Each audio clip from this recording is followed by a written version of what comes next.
Hello, I'm Antonia Timmerman, CGSP Southeast Asia editor. We've been talking a lot about nickel EV batteries and how China is king in that supply chain. But did you know that there's another type of EV battery that doesn't use nickel or cobalt?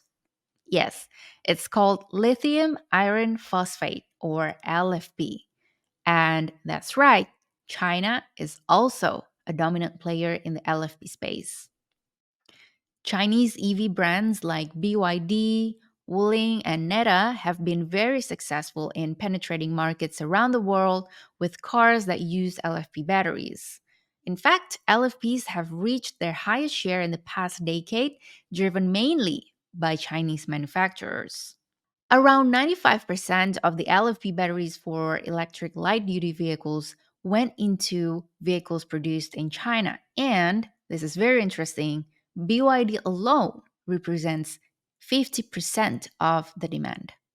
Tesla, the American auto company, increased its use of LFP batteries from 20% in 2021 to 30% in 2022. Around 85% of Tesla's LFP cars were manufactured in China, with the rest being manufactured in the United States, but with cells imported from China. So, Chinese companies really pushed the battery technology forward, not only in finding and penetrating the markets, but also in the research and development stage.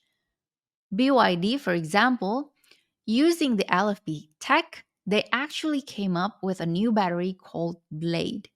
This Blade battery is long and flat shaped and is claimed to have the ability to maximize power output and save space.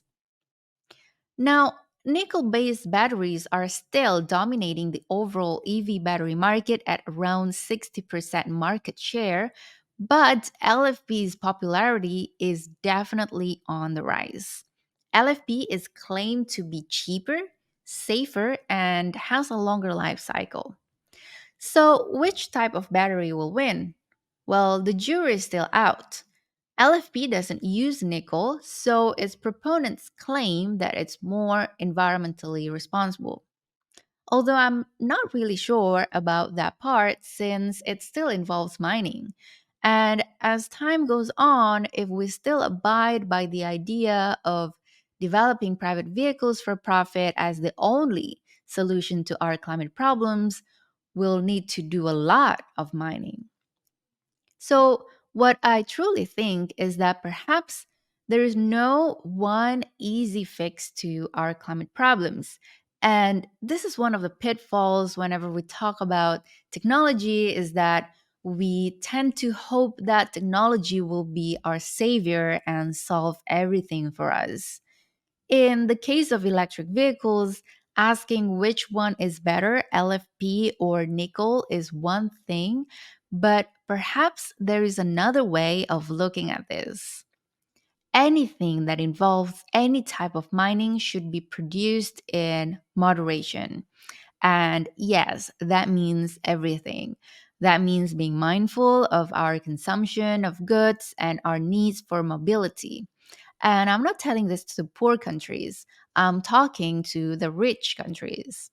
So perhaps by putting a cap on how many EVs we can produce realistically would make much more sense for the environment. And then we can accommodate the rest of our mobility needs with effective public transportation.